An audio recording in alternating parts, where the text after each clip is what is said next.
Hey guys, it's Jack. I wanted to let you know that we're starting a new push for subscriptions here on Human Events Daily. So make sure that when you're listening to this podcast, you hit subscribe, you download it, and you share it with 5 of your friends. Make sure they're all going and downloading as well, because we need to get the signal out as much as possible. Look, we've done so much over the past couple of years since this show started, and we're only going to do so much more. Let's get it. This is what happens when the fourth turning meets fifth generation warfare.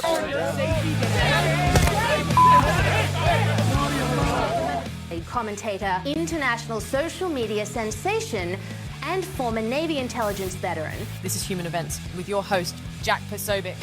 Christ is king. The Ukrainian forces are carrying out one of their biggest drone attacks on Russia since the war started. Now, Moscow's mayor says Ukraine launched more than 600 drones at the Russian capital overnight. I'm being totally serious here. Any other New England ladies like myself, and yes, I'm a lady before the men start saying, yes, sir. My point is, how many other New England girlies would like to take the day off from work and drive up to the courthouse to show our support and advocacy for Lindsay Clancy? I have decided I'm going to send Lindsay Clancy a letter of encouragement. Of course, I'm not going to mention anything about the case or anything like that, but I did want to write to her and tell her that there are so many women that are out here praying for her. Do you guys think that Lindsay Clancy is going to know about us? That we're all here standing behind her? Is she gonna ever find out? Pressure growing for Dr. Anthony Fauci with a criminal referral now in the hands of the Justice Department. And now lawmakers are digging through a massive new trove of Fauci's COVID-era communications. On the national security question as well, Senator, are Taiwan and the South China Sea national security issues for the United States? If so, why? I'm just going to be honest here. I'm not on national security. I'm not that informed on national security, so. The Democratic primary here, Angie Dixon, an underfunded state legislator, has defeated handily Alexander Vindman. Vindman, this is a name I think folks might remember. He was the whistleblower at the heart of the 2019 impeachment of Donald Trump. He came into this with a ton of national support, a ton of national money. There had been some concerns from Democratic leaders that maybe he was a bit complacent as a candidate. Wow, that proved to be true. He's been upset by Angie Nixon, who came at him from the left, who joined the DSA, Democratic Socialists of America, during this campaign, who wins this primary. Now, I will not allow you to destroy our democracy. That is a violation of the Of course, I feel like I can do anything. Angie Nixon won. Y'all, we are beating all odds. Alexander Vindman, I think is his name, he outspent her 13-1. Abdul, he was outspent, I think, 11-1. All this money that they're trying to throw at these Israel supporters, it don't even matter because the votes are outdoing it, y'all. There is power in our votes. I don't understand, there's no sexualization at a drag show. It's just people dressing up and singing and performing. I've taken my children to drag shows, and it's fun. All right, folks, Jack Posobiec, we're back alive here. Human Events Daily, Real America's Voice. Today is August 19th, 2026, Anno Domini. Folks, the socialist revolution is marching on. You thought we were done. You thought they said, Wisconsin, Francesca Hong wasn't able to win. But go here and look. Look at the absolute committed radical who just won a resounding, I believe, 10-point victory in Florida in the Senate race. Angie Nixon. Angie Nixon. And yes, we could talk about Vindman. We could talk about the fact that I exposed how a war that he started, he was trying to fundraise off of that. But we're not going to focus on him because he's a loser. But here's who's winning. Nixon is an open member of the Democrat Socialists of America. She wants full-on subversion of this country. We just played the clips right there. And now these clips are starting to go around. This is what's winning on the Democrat side right now. And I've spoken to Democrats in Pennsylvania, in Florida, other folks. They are terrified. They're saying we keep losing primaries. And if another 9/11 happened, these guys would all be on the other side. Where did it come from? Where is it going? That's why we had to release the second edition of Unhuman's Socialist Revolution, because these people are completely insane. But at the same time, we know where they come from. We have their playbook, and we are putting out the facts. The facts are here. The playbook is in. They've been using it for hundreds of years. There's different styles to it. So what's she up doing? Oh, she's supporting the drag queens. She's saying it's not about sexualization. Of course, it's about sexualization of the children. The same way that the drag queens up there mocking the murder of my friend, mocking Charlie, laughing about it. Do you understand? These Bolsheviks will kill us all, and they will take our children and trans them and do unspeakable things to our children, and they will laugh about it, and they will think it's funny, and they'll go on TikTok and say it was your fault that they had to do it. You don't believe me? It's all real. Go and look at what she said. Go and look at the things she's done. Go and look at the things that are happening. This is a pathology, but I want folks to understand it is a tactic. It is a tactic that she is using, whether it's cafe resistance that she runs out of Jacksonville. These Marxist tactics are winning, folks. The DSA is on the rise. The socialist revolution is here. The subversion of our nation, attacks on our children, transing of our kids, destruction of our public spaces. It's all exactly what you would expect to see in a socialist revolution, including, by the way, assassinations. Be right back. Jack Posobiec, Human Events Daily.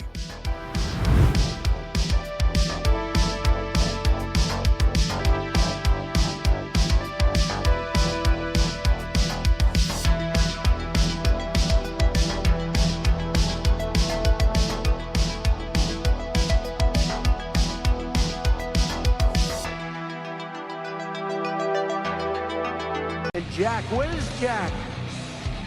Where's Jack? Where is he? Jack, I want to see you. Great job, Jack. Thank you. What a job you do. You know, we have an incredible thing. We're always talking about the fake news and the bad, but we have guys, and these are the guys who should be getting Pulitzers.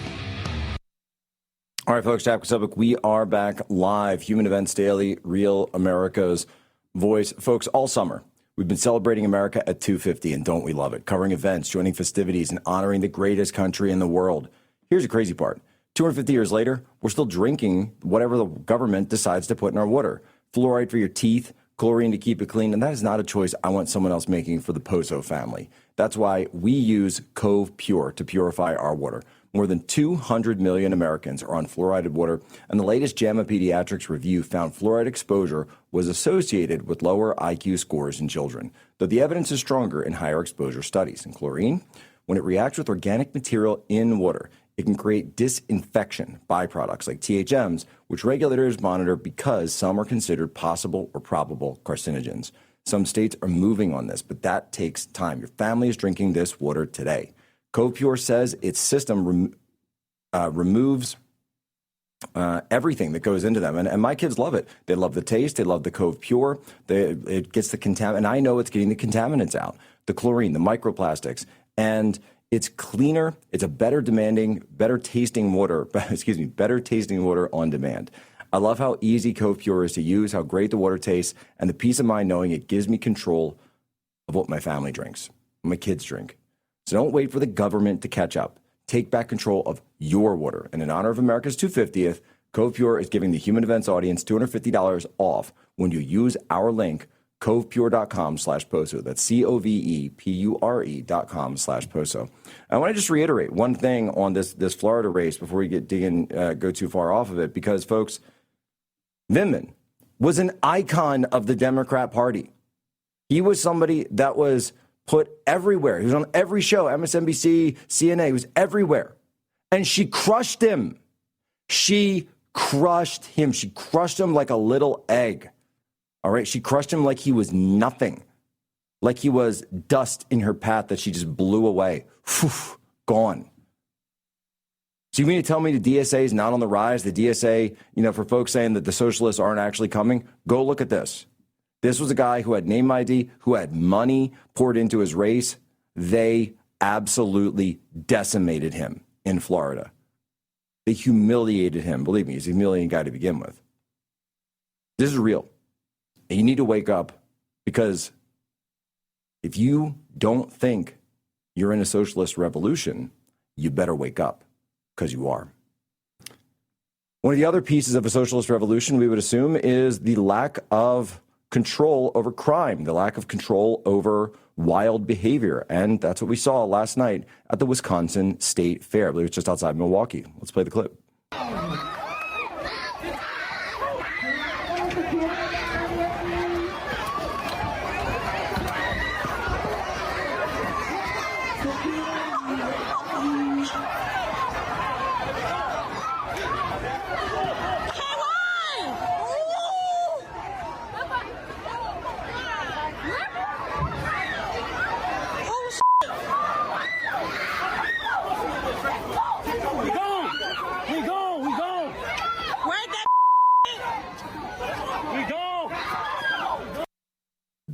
And to respond to this, or help to understand what some semblance of understanding of what's going on here, we've got Wisconsin congressional candidate Michael Alfonso just won his primary. Michael, how are you?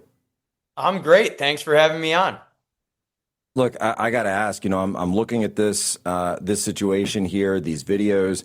I said, that's not, when I think of Wisconsin, I think of like cheese curds, and I know you guys do the log rolling and, all the rest. That's what I think of when I think of Wisconsin. What is going on? Well, those of us in northern Wisconsin have always known for a long time, we don't answer for southern Wisconsin, Milwaukee, Madison. It really is a different place. I mean, we see this going on at their state fairs. I've been to over 26 fairs in like the last month. None of this happens in northern Wisconsin, but I have to draw attention to the fact, do you know who is actually the county executive of Milwaukee? David Crowley, the supposed moderate who just beat Francesca Hong in the election. This is what his policies lead to. David Crowley is crazy. I mean, he's someone who during BLM was saying, there's no responsibility whatsoever to the rioters. It's all, institutional racism. It's ridiculous. And now we see very clearly, if we're going to elect David Crowley to be our next governor, this will come to every fair in Wisconsin. So this is who's running for governor. But what is it about? And this is what I'm trying to understand, because to me, it seems like it's the Chicagoification of southern Wisconsin. We saw, obviously, Kenosha a few years ago during the lockdowns, the massive riots that were going on in there. It led, of course, to Kyle Rittenhouse and that entire saga. People forget that this was the type of behavior that led to a guy like Kyle Rittenhouse getting up and saying, I want to defend the town. I mean, you have a state fair. This is something that people look forward to every year. They bring their family. You guys have a young, incredible family, a new daughter. I mean, this just doesn't feel safe for moms. And as a dad, it makes me think, hey, we're going to try to avoid it. Is this the kind of country that we want our kids growing up in? No, absolutely not. And it's very clear that the left is actually pushing for this. When they don't hold violent criminals responsible for their acts, when they blame, the police for over-policing or whatever excuses they make, you end up with more of this. So it's really simple. November, we got some big midterm elections coming up. The answer is, the question is, do you want more violence like this in your streets, or are you going to vote for Republicans who will hold criminals accountable? It's common sense. I don't think the person at fault here is some weird institutional racism, whatever. It's the person throwing punches. It's really simple. No, exactly is. And unfortunately, we live in a time where these criminals, like in my home area, Philadelphia, where the criminals are given control of the streets. They're allowed to run rampant. And unfortunately, that's the dark truth. And the dark reality is that they are allowed to do this. And personally, I think that it's a tactic it's a socialist tactic that is used to terrorize normal people, to terrorize the middle class, to keep them complacent. And then they get up like your guy David Crowley there and runs for governor and says, if you elect me, if you give me power, I'm the one who will fix it. But to your point, he's the county executive. He could fix it right now. Yeah, and they always do it from this false sense of compassion. We feel bad for the criminals. I don't. I feel bad for the families who are subjected to that mess on a Saturday night. They were going to the state fair, something that everyone enjoys. They go there, they bring their family, they do have cheese curds, they do all the fun things. And because of people like David Crowley who lie to you and say, oh, we care about our community and we don't want over policing, now innocent people are subjected to this crazy level of violence. No, it's exactly right. And at the federal level, this used to be something that I remember the Democrats would run against, that they would, Joe Biden went for the crime bill in the 1990s. The Clintons were the ones, obviously, who signed it. And this is something, by the way, and I people will say, oh, it's, you're just bringing it up about race. I'm like, I'm sorry. You don't think that if just because a family's there and wants to enjoy the fair, like a fair is for everybody who's there. It's for white people, it's for black people, it's for everybody. Nobody likes crime. Crime affects black people too. It's the weirdest thing that I always hear people respond. And I'm like, well, they're also the victims of crime. And yet that somehow gets totally lost from the conversation. Well, and Avita went to school on the south side of Chicago. So I've spent a ton of time in south side of Chicago. It's a predominantly black neighborhood. And without fail, the good people there, black Americans, said they wanted more police because they know they're the victims of these horrendous gangbangers. It's not a race issue. It's a guilty versus innocence issue. And the people who aren't committing crimes actually do want some order in the streets. And the criminals are the only ones out there saying, hey, we don't need police. It's so true. No, and because it's about destruction of law and order. It's about destruction of the things that we cherish. Going to a state fair, again, what could be more Americana? What could be more a place of social cohesion, of community, of people coming together and enjoying, it's getting to be the end of summer. So, going back to school, going back to the rat race of all that. That's what growing up is supposed to be, the state fair. So, of course, this is the thing that they attack the same way. I know she's not running anymore, but I'm sure Francesca Hung also hates state fairs. Oh, she hates state fairs, Thanksgiving, Culver's. She probably hates babies and puppies as well. No, exactly. But it all tracks, right? Because these are the things that we cherish. These are the things that make up our culture. These are the things that it's not partisan, right? It's just things that we as Americans love. And it seems to be with her that she just hates them all. Yeah, the hate of America is so deeply ingrained in them. They hate fairs. They hate anything that even reminds them of the country. Well, I'm the other side of that. I love this country. I love it so much that I love it down to the smallest details, the smallest fairs in the smallest towns. And, I think that's the biggest problem we have right now. One side of the political aisle genuinely hates the country, and the other side loves it and wants it to succeed. It's really as simple as that. Mike Alfonso, we're just about wrapped for time. Where can people go to follow you and get involved with your campaign? Alfonso4Wisconsin.com. You can sign up to be a volunteer, hear about the newsletter, everything we got going on. Check him out, folks. He's up in that northern tier, so it's going to be getting cold there soon. So if you're going to head up quick. But that's okay. He's from northern Wisconsin. He could take it. We'll be right back here. Jack Posobiec, Real America's Voice.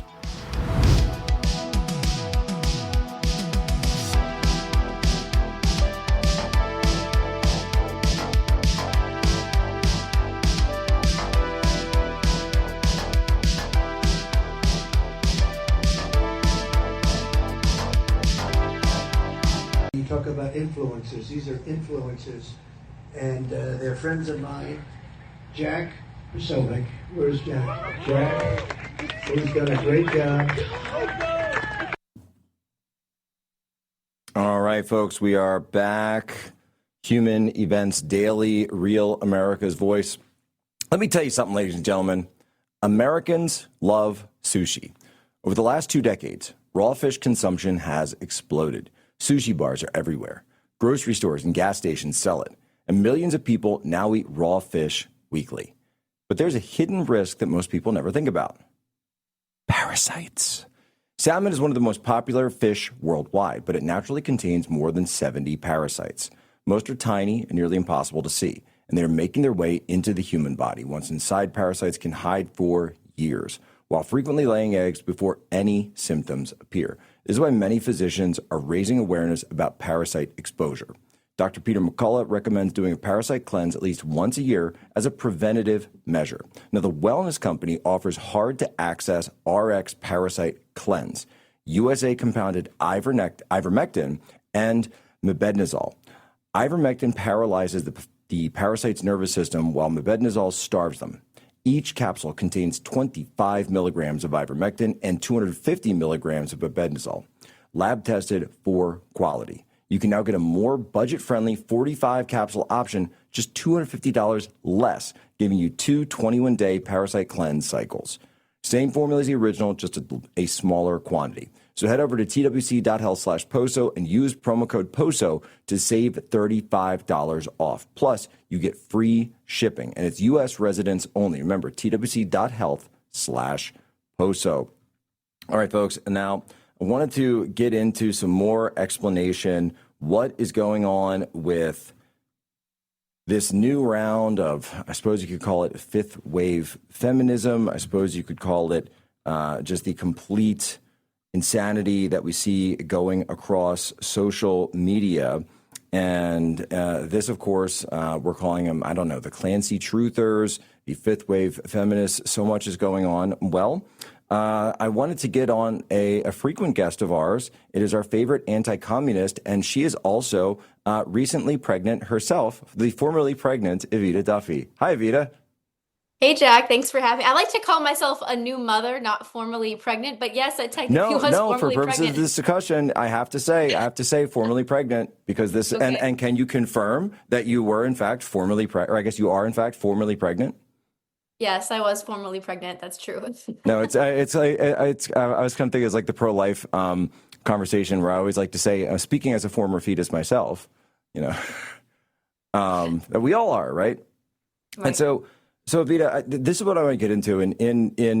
So we're releasing the second edition of Unhumans, and we have an entire chapter. We call it Unhuman Second Edition Socialist Revolution. We have an entire chapter dedicated to what we call fifth wave feminism. And it's my take that that's what's driving a lot of this when we see in response to the Lindsay Clancy case and that situation. However, I do think there's clearly more for this specific case. I'm just trying to diagnose what exactly is going on with the people raising $1 million, or over $1 million, I think at this point, for the case. I wanted to get you, of course, speaking as an expert, someone who has direct knowledge of being pregnant and recent knowledge of such.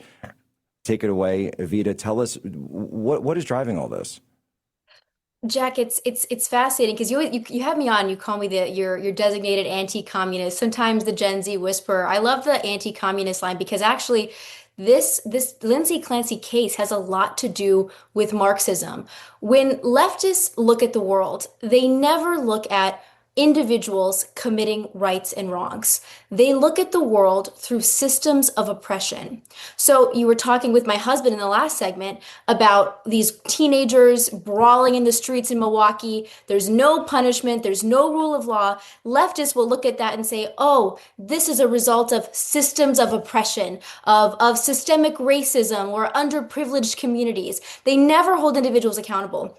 With Lindsay Clancy, you are seeing women, radical Marxist indoctrinated women, blame this horrific murder of these little children on the patriarchy, on the oppressiveness of womanhood and motherhood in the modern world.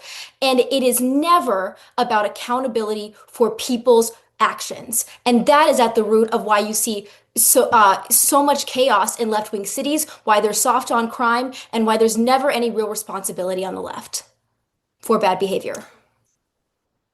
Well, I think it's exactly right. It is about the denial of personal responsibility. And we've had clinical psychologists here on the show who have even said that's the biggest thing that's missing here, that these medications, all of these things that she was on, don't excuse her actions, that she could have called 911, or when she was on the phone with her husband, which we now know that she was on the phone with him either during the crime or, right around that time, perhaps right before or right after, that she was using the phone. We know that she was speaking on the phone. And so she easily could have said, please come home, please come here. I think something bad is about to happen. She certainly also could have called 911. And so the whole, as you say, the whole guilt innocence loop is disintermediated because they don't want her to be held accountable. Yes. And as a woman, as a mother, Jack, I have been deeply Formerly disturbed. pregnant mother. Yeah, right. But I've been deeply disturbed by these reactions of people sympathizing with this woman. Jack, when I had my baby, I didn't know what to expect, right? I'm the oldest of 9 kids, so I've been around a lot of children, but having your own child is different.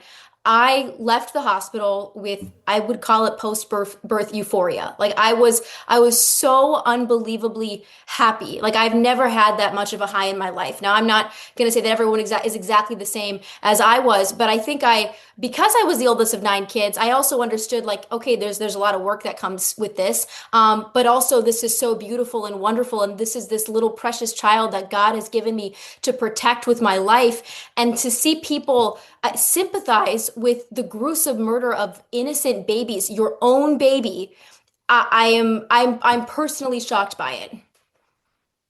Well, no, I believe it shocked the whole country. There's no question, and I'm glad you said that about post-birth euphoria, because I remember when my own wife, right, when she had her first son, I remember when we came home. And she was just bubbling with excitement. And again, I'm not saying that's everyone's experience, but I also remember that those days. And yes, there's no question. I'm sure you guys are going through it right now with the sleepless nights and the amount of work that it takes and the constant stress. That's called having a kid. That's called being a parent. And you know something? It's the most blessed thing on the face of the earth. Right back, Jack Posobiec, Human Events Daily, Real America's Voice.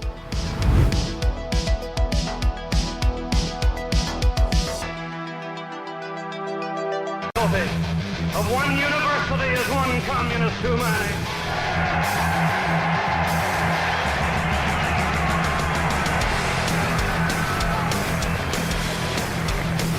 One communist among the American advisors at Yalta was one communist too many. All right, folks, Jack Posobiec back live, Human Events Daily. Folks, the dollar is in a state of flux right now. We're talking war conditions, tariff policies, markets reacting to every new headline. And when there is uncertainty around the American dollar, that is when the friends of this show know it may be time to take a closer look at gold and silver. Not because you panic, because you prepare. That is one of the reasons that my wife and I, Tanya Tay, became clients of Allegiance Gold, because we treat protecting what we have built as seriously as we treat building it. Headlines change, markets change, and the thing nobody is worried about today has a way of becoming tomorrow's headline. If you've worked hard for your savings and your family's future, do not wait until everyone is rushing to do the same thing. Find out how you can move a portion of your 401k or IRA into gold, or put physical gold and silver directly in your own hands, shipped discreetly and straight to your door. Call 844-577-7676 or go to protectwithposo.com and claim your free wealth protection guide. It lays out what the herd tends to miss. If you qualify, you may be eligible for up to $5,000 in free gold or silver on a qualifying investment. That is protectwithposo.com or call 844-577-7676. All right, folks. Now, we know the president may be speaking here very soon. He's got a tech meeting going on at the White House, but I do want to play, and we'll stay live until that occurs. I want to play this clip, though, that the TikToks do not stop in the Lindsay Clancy situation, so let's play the latest. When the evidence is showing more and more that Patrick did it, I feel like there's like bro code that you don't speak out against abusive behavior. Like it's seen as weak. I think that's why all of the women watching this case love Kevin Reddington, Lindsay's lawyer, so much, is because it's so rare to see a man stand up so passionately against injustice towards women and against abuse towards women. Yeah, so I just want to remind everyone, Lindsay Clancy's lawyers are not contesting her guilt. They're not contesting that she did, in fact, kill her children. They're only contesting as to whether or not she should be criminally culpable for it because of what they say is postpartum depression, as well as a mix of cocktails. I want to bring Evita Duffy Alfonso back on here because Evita, again, they're saying that the men must all be in on it, that there must be some conspiracy of men to put this all together when, again, we can just follow the basic evidence here that shows he was at the CVS, he was on the phone at CVS, he's on video on the phone at CVS, he's on video texting at CVS with the timestamps. I mean, it's I don't even know what you could make of as a more ironclad alibi here than this. He's literally on video somewhere else. What is driving these people? Well, there's no argument, Jack, for them to blame this on her husband, to blame this on any man. What I'd call it, Jack, is a conspiracy of women, right? Of women defending really bad female behavior. I mean, it's absurd. And I think, maybe this comes back to the question of abortion. I think a lot of times women blame or I think sympathize with other women if they are pro-abortion or they, have had an abortion themselves or know somebody who did. Like, this is the killing of innocent children too.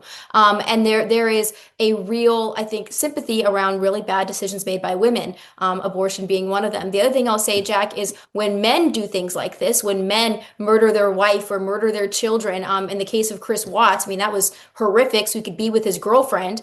No one, including men, defended this evil man, Chris Watts. But suddenly when there is a woman who has murdered her children in cold blood, all of a sudden you have all these women coming out in droves defending her. So what I would say is it's a conspiracy of women defending very bad behavior by another woman. Well, and you're right. You don't see this when men commit, what we call family destructions. And typically, you see those, unfortunately, in the headlines all the time. You see them all the time in the headlines. The Alex Murdaugh was an example of that down in, I think it was South Carolina. And there's case after case that you could think of where, again, you don't see reactions like this. And that's what I'm trying to do, is to diagnose what it is. So, yes, parasocial relationships, right? I think there's a lot of women who watch this like it's a TV show. And they say, oh, well, I'm on her side versus I'm on his side. So parasocial relationships is part of it. They're watching like a soap opera. Or there's people who watch it and they've just become crime truthers where every single crime must become a whodunit. It has to become a whodunit or it's not interesting. It's more interesting to think of the world that way, I suppose, that the government's always lying to you about every little thing. And certainly the government has lied about everything, about a lot of things in the past. Just look at Fauci.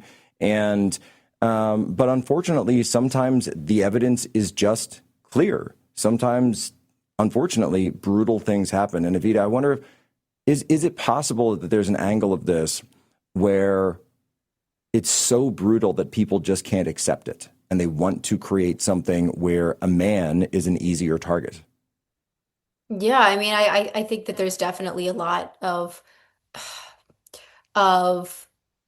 negativity toward, I mean, like a hatred towards men. This is an anti-male culture. And we make a lot of excuses for women in our society. And Jack, I think we have to have women become more accountable for our actions, right? There's this, and I also think there's an element of the left degrading womanhood and motherhood to the point where when you make a violent act in the name of being sick of being a mother, suddenly that's justified because the left has said for so many years it's so oppressive and terrible to be a mother. So the entire worldview is set up to justify this kind of behavior. And then, of course, to also, at the same time, at like the other side of your mouth, right, blame men for it. So this is all very, as we're shocked and horrified by it, actually in line with what the left has attributed to womanhood, to motherhood, and to men.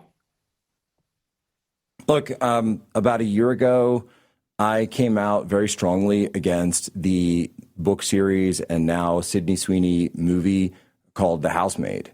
And I remember looking at it, and I looked at the premise, and I said, what the heck is going on here? Read the first book, and I said, because I see it everywhere. It's bigger than 50 Shades. And I said, wait a minute, this is just full-on misandry. This is just full-on male hatred with the justification for it. So it's 50 Shades with anti-male hatred on top. And I said, this book and this movie series, which is now based on, is Radio Rwanda for women. And it's available in every single airport you go to, every single bookstore you go to. You just see it up there. Frida McFadden, the housemaid, Sydney Sweeney, she's like the biggest actress, Amanda Seyfried. And in the movie, the husband is evil for no reason whatsoever. And he's just this abusive, evil husband. So the housemaid gets hired to kill her. And then, as the series continues, she becomes a housemaid that's hired by other women to kill their husbands. So she's a serial killer who's seen as a star. The motivations of the men in these stories never make any sense or have any bearing to anything that exists in reality. And it is currently the #1 book for women in the entire country.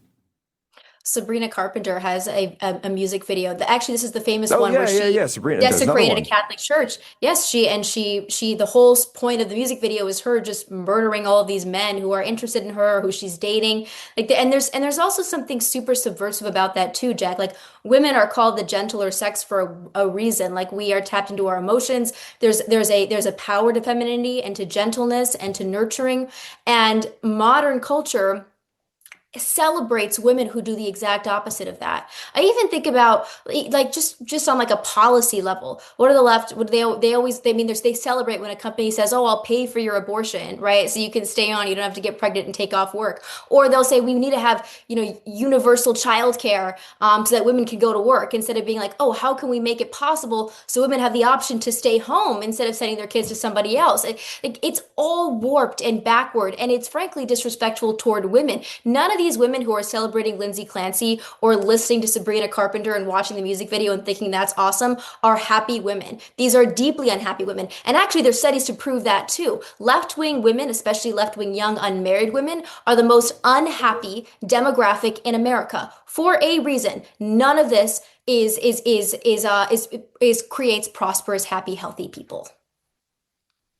Oh, and it's all about accountability. It's all about I'll say it. This is why as a conservative, this is why traditional gender roles are so important. Why? Because when a man is acting as a father and as the leader of a household, his life works out better. It works out better for everyone. When mothers are being strong, feminine mothers and acting as, again, the mother of the household, right? That, well, the father's head of the family, the mother's head of the household. That it works better for them both mentally, physically, biologically, spiritually, and all the rest. Evita Duffy, where can people go to follow you?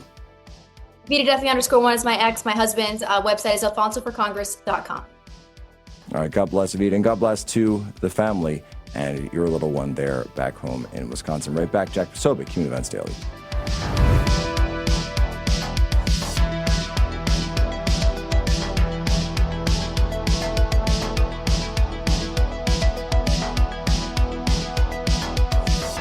We're going to call this the Jack Posobiec Appreciation Hour. I can say confidently, I think Josh Shapiro would be the vice presidential nominee if it wasn't for Jack Posobiec. And that is, I'm being honest.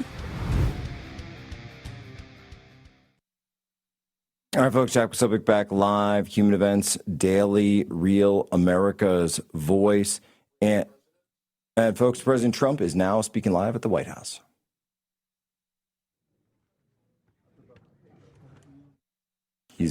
He's coming out in just a minute here, and we know the president is speaking soon. He's got tech leaders there with him.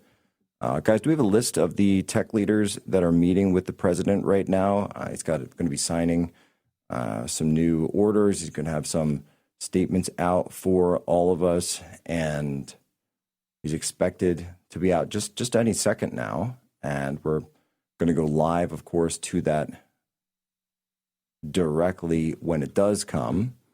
And of course, tech has been in the news lately. A lot of questions revolving around social media, around data centers, around all of these things, and how they affect our society, our relationship with tech, surveillance, of course, with flock cameras. So that's an example of where tech has come in and where serious questions arise about the relationship between tech and the United States. Because you see, the United States has traditionally had three core centers of influence: New York, the finance, Wall Street; Washington, D.C., political; and I would even say L.A., Hollywood, even though, of course, Hollywood has now become a catch-all phrase for the movie industry, even though the movie industry predominantly does not even operate in Hollywood anymore. But the fourth node of all of that, money, politics, mass media, is now tech. So tech is now the fourth node. And the question for all of us, and the question that presents to us as a society, is what is our relationship going to be like with this new power node? And we've seen incredible wealth that has been generated by tech for others. So we've got the list here of everyone who's in. We've got SEC Chair Paul Atkins, CFTC Chair Michael Selig, White House crypto advisor Patrick Witt, some crypto executives. You've got Brian Armstrong from Coinbase, Brad Garlinghouse from Ripple, Arjun Sethi from Kraken, and you've got a representatives as well from Andreessen Horowitz, A16Z, Chainlink, Gemini, Robinhood. I've got leaders from NASDAQ, CME Group, Intercontinental Exchange, and DTCC, who are also there present. And also, one bit of contention, I'm not sure, is that the prediction markets, Kalshi and Poly markets, there was at one point they were looking at whether or not they would be attending today at the White House, but actually looks like they're not. So they were excluded from this event. White House is saying they're really focusing on crypto, and the discussions are centered around the Clarity Act, what's going on with that, tokenization, and obviously establishing this regulatory certainty. And what I'm talking about with this regulatory certainty is, of course, the power levels, the influence levels that all of these centers of gravity within the United States have. So those are the four centers of gravity of the United States. Three, and then the three traditional, and now the fourth one being tech, finance, political power, mass media power, and now tech power. And we see the influence of tech everywhere. There's no question. We're talking about the Lindsay Clancy case and its effect through social media. Remember, Andrea Yates, when she drowned her 5 children in 2001 down in Texas in a bathtub, there was no social media back then. People turned on the news. They were horrified. They moved on. There was no truther movement for her. There was no outpouring of support for Andrea Yates or these alternate theories that perhaps the husband did it or something like this. He was actually at work at the time in that case. And the reason it came up recently was that Lindsay Clancy apparently spoke about it to her coworkers. But of course, we see the rise of tech and tech's effect on people. There's also, of course, been huge questions about social media addiction and social media's effect on the youth, not to mention porn addiction and gambling addictions, which are both fed, fueled, and increased by social media. Remember, it used to be that these things, gambling was something that was done in Las Vegas or Atlantic City. Pornography was something that you had to be over 18 to get, and it was behind a cardboard, panel in a magazine at 7-Eleven, or when you're at the old video stores, you would have to go into there was that back room, that you was wondering, who's going behind that curtain, whose dad is going back there, whose mom is going back there, or husband or wife or something like that. My point being is that they were separate from society. There was a lid on society. There was a sort of walled garden effect around those vices that, and yes, gambling and pornography are both vices. And so the question was, and I think is now for us today, that we've removed those barriers. We've removed barriers to pornography through tech. We've removed barriers to gambling. We've also in society removed barriers to marijuana, but of course that's a different discussion, though it ties into the removing barriers and vices. And of course the question is this making our life better? Is this making our society better? And it's something that it's certainly making a lot of money. There's no question. And keep in mind that it goes beyond just what they're making money on up front. It's about the even larger pots of money that come from the back end. Because that's your data. The money is really in your data.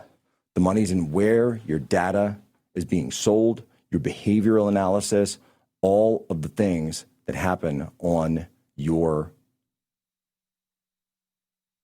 phone are now being sold. Are there acts that protect it? Are there regulations that protect it? There should be. One person who's fighting for his protection right now, for his rights back, is named Derek Chauvin.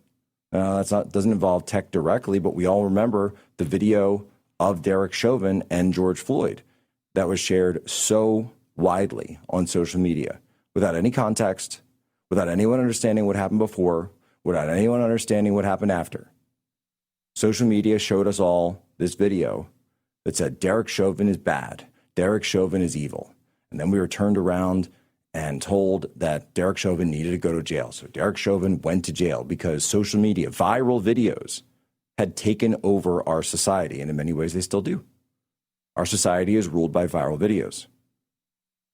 But is that right? Do we want our society to be run by social media and viral videos? Or do we want a society that's run by we, the people, actually looking at things in their totality and understanding whether or not they should exist or not? Should we have a case where there was a career criminal and a career police officer, and perhaps there was more context to that video than we realized? Well, Derek Chauvin, who's still currently in prison, has now put up a new legal appeal, and he has put up his defense for overturning the conviction due to the lack of a grand jury. So I tweeted that news out earlier today, and then just before we went to airtime, Elon Musk, the CEO, the owner and CEO of X, CEO of SpaceX, of Tesla, responded to me and said, "Free Derek Chauvin. Free Chauvin." And our friend Rug Nationalist also chimed in saying, "America will not be free until Chauvin is free." He's a political prisoner, folks. He's a political prisoner, and it's an indictment on all of us as a society. Have we let social media take over? Have we let social media take over our justice system? Have we let social media and big tech take over our minds? There is a war on for your mind, as a certain individual likes to say. And it's exactly correct. It's an information war. We're in a spiritual war and an information war. And so when you let those dark spirits into your mind, when you put yourself in a trance-like state, and that's what you're in when you're swiping through videos, you're in that trance-like state, you're swipe, dopamine, dopamine, dopamine. What are you letting in? Are you maintaining your psychic defenses? Why are you scrolling endlessly instead of praying, right? And then when you're hit with an unbelievable video of violence, of terror, the emotions that rise up in you, the shock that hits you, it makes you incapable of critical thought. Something like the video of George Floyd, the video of Charlie Kirk. And yet for some reason, we don't talk about the power of those videos or the way that those videos and our initial impressions to them change our behavior and change our own perceptions of reality. Well, if your perception was that Derek Chauvin was a murderer, well, you would think that we have to throw Derek Chauvin in prison because he's a murderer. Didn't you see the video? Didn't you watch? How could you say otherwise? But then you learned that there wasn't a grand jury. Then you learned that there was a BLM activist who knew George Floyd's family that lied his way onto the jury. Then you learned that there was information that wasn't even presented, to the jury in Derek Chauvin's case. Like the fact that George Floyd had a heart tumor. He had a tumor on his heart, not to mention a lethal level of fentanyl in his system. All this information shows that while it was regrettable, while it is a horrible video, it wasn't murder. It wasn't murder. It was a police officer who was responding to a situation and dealing with, in that case, a suspect, a defendant, a giant individual who could have overpowered Chauvin and everyone else, and trying to do the best that he could in a completely unstable situation. And social media didn't take any of that into account. Social media told you that this person was good, this person was bad, this one belongs in jail, and this one deserves a golden casket.